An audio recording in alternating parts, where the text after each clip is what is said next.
Well, John? Oh, dear. Well? I couldn't find the hotel. What? I checked. I checked every way I knew how. There's no trace. And I tried every trick I could think of. You know, if anyone could trace Mason, I could.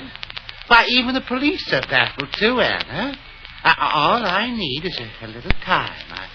I've never failed you before, Anna. No, not before. In just a little more time. You fool. Anna. There isn't time. What's the matter with you? But I did the best I could. There simply isn't any lead. Oh, yes, there is. There must be. Particularly for you. You know what he's doing. Yes. Following a lead to the nursing home. But how? And why? Why should he even think of the nursing home? If I knew that, I'd know the answer. But we didn't leave a trace. Mason must have found one. Well, yes, maybe. Certainly he must have found something, or he wouldn't have put himself so far out on a limb. We've got to stop him, John. Anna, shall we go out to Minnesota and wait for him? No, you fool. We mustn't let him get near Minnesota. Then we have to find out where he is now. We've got to stop him now. Oh, we will. Now. We'll find him and we'll stop him. You know, Mason's hampered. The police are after him. He's on the dodge, Anna. He's got to be careful. Not careful enough. With the police looking. Not hard enough. He's not on a vacation, Anna. He's got trouble. Not troubles enough. Of course. I'll buy him some trouble. What'd you say? While you waste time, I'm going to do something. Waste? I'm doing the best I can. Oh, shut up and hand me the phone. What? The phone! Oh. Here, my love. Dial app's office. Go on. Yes, my love.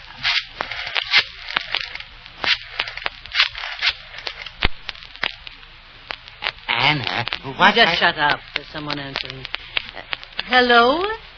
I'd like to speak to Mr. Apt, if you please. Oh, yes, I know he's busy, but this is terribly important. Oh, yes, my dear. Really important. Oh, well, just say, why, yes. Say it's a public-spirited citizen. That's right. A public-spirited citizen who detests publicity. Yes, I'll wait, dear. What are you up to, Anna? Trouble for Mr. Mason. What? Go upstairs and get Kitty, John. She's seeing Apt later, and I want to brief her beforehand. Mr. Apt? Oh, well, I can't tell you my name, sir. No, I really can't. However, I know what I've got to say will interest you, because, well, it concerns Perry Mason. Are you listening, sir?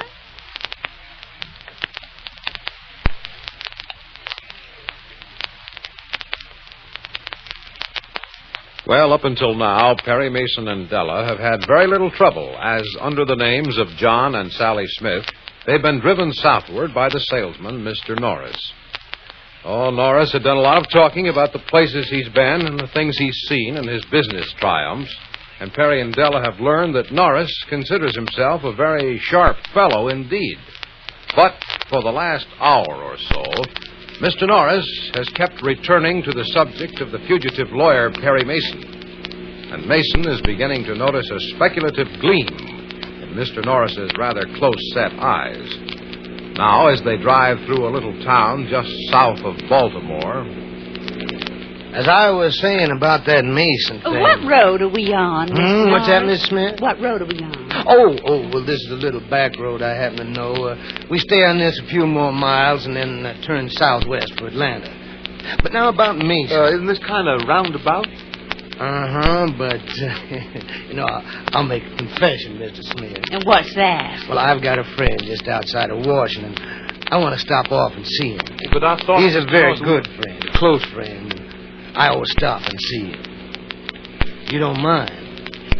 Well, no, I don't guess we mind, only we were kind of anxious to get to Atlanta. Well, Mr. Norris, you were going to tell us about this here car deal. Car deal? Oh, you interested? Uh-huh. Well, I got this car off my cousin Don. Now, old Don's got a big farm outside of Marietta, Georgia. Got more money than sense. But gamble. Oh, man, how he does love to gamble. Cards, pitching horseshoes, shoot dice, and it don't matter to him. He's a dyed-in-the-wool gambler, huh? He was. Till I cured him. Oh, just a second, mister. Better slow down going through this town. Oh, I'm glad you reminded me. Some of these Maryland constables are real tough. Anyhow, about old Don. Now, one of my trips north, I had my old car then. Yes, your old car. Well, isn't it a pretty little town, John? Yeah, it sure is. Well, now, let me tell you. I got me some trick dice. What? Well, the kind of dice you can roll any number you want. Supposed to use them for tricks. See? Ouch! Huh? Well, I caught on before you dug your elbow in my ribs, Mr. Norris. Well, anyhow, I played a trick on old Don. With crooked dice. Tricked him right out of his car. I'd have got his farm, too, if his wife hadn't busted up the game. You better slow down a little more. Well, I'm just doing 40, and I'm watching out behind. I hope you can spare a glance ahead occasionally. Oh, now, you just relax, Mrs. Smith. Yeah, I'm going to turn on the radio. Say, I was very interested in that dice game. No, I'll tell you all about that in a minute. I want to get the news. Well, it's after 6 o'clock. Oh, who cares about the world news? I want to see what's cooking on that lawyer. Oh. And that fella Mason. Yes, I know who you mean. I still think a good way for Mason to get loose would be to just get in the car and go. Don't you think so, Mr. Smith? You're not on the station. No, I'm not. Mounting election. Ah, that's it. There's been a new development in the search for Attorney Perry Mason. Yeah, you hear that? A news release has just come from the office of Assistant District Attorney Frederick Well, Abt. maybe they've caught Mr. Mason. Mr. Abt has announced that an anonymous, public-spirited citizen has just posted a reward of $1,000. Hey. $1,000 for information leading to the location of Perry Mason. Mr. Abt $1,000. says he does not know the identity of the public-spirited citizen. However, he says that the citizen is a woman. A woman? And Mr. Abt says the reward is bona fide. He's holding the money in trust to be given to the person or persons deserving. Hey. Now for the sports roundup. Baseball officials. $1,000. A public-spirited citizen. Yeah. It didn't say a word about that missing killer, Mrs. Grant. Well, what's that? Mason's client. Maybe they think she committed suicide after all. Yeah, maybe. But somebody sure wants Mason caught. Man, a whole $1,000. Somebody's going to latch on to that. They'll have to spot Mason first. $1,000 is a big help to the eyesight, Mrs. Smith. Yeah, $1,000. That takes some thinking about. Hadn't you better slow down? Yeah, we're almost out of town. Man, what I couldn't do with $1,000. Such a pretty little town, isn't it? So clean and nice. Say, I wonder what you'd have to do. What was that? I mean, if you spotted Mason. Just call the police. Huh, Mr. Smith? Oh, John, isn't that the prettiest little house? Where is that, one on honey? the bluff with the white shutters right there on the hill. Boy, if I There's had a that little boy $1,000. playing out in the yard. You see him? Oh, say, Norris, you better watch yourself. Great there. big $1,000. Look out! That child's wagon is rolling. What happened? What? You hit a child's wagon. Was there? No, there was no child in it. It rolled down the drive to the Wow, I'd hate to be dodging a hit and run. Here, let me pull it out from under the car and get going. Well, wait. Wait, nothing. This is a tough little town, and we can get held up. Come on, give me a hand. Are you all right, Della? Now that I know there wasn't a child in that wagon. All right, then listen a minute. Come on, help me, Smith. Yeah, just a minute, Norris. My wife is a little shaky. Della, did you notice anything about Norris? I mean, The way he's been looking at you. yes, ever since he heard about that reward. Hurry, do you think he suspects who you are? He suspects that he's even half as sharp as he thinks he is. And I know he's fully as crooked as I think he is. Harry, look, that man. Huh? Oh, from the house. I seen you. All right, now take it easy. You tore up my kid's wagon. I said take it This easy. is trouble. That wagon rolled right out in front. I caught you red-handed. I'm going to call the law. The law. Bad trouble. Can he call the You police? fellas come whipping through town Fella, like 60. anybody You can learn call your the police. If lesson. you just let me explain. I got eyes. You can't talk yourself out of this. There's no help for it. I've got to get us out of it. Here goes.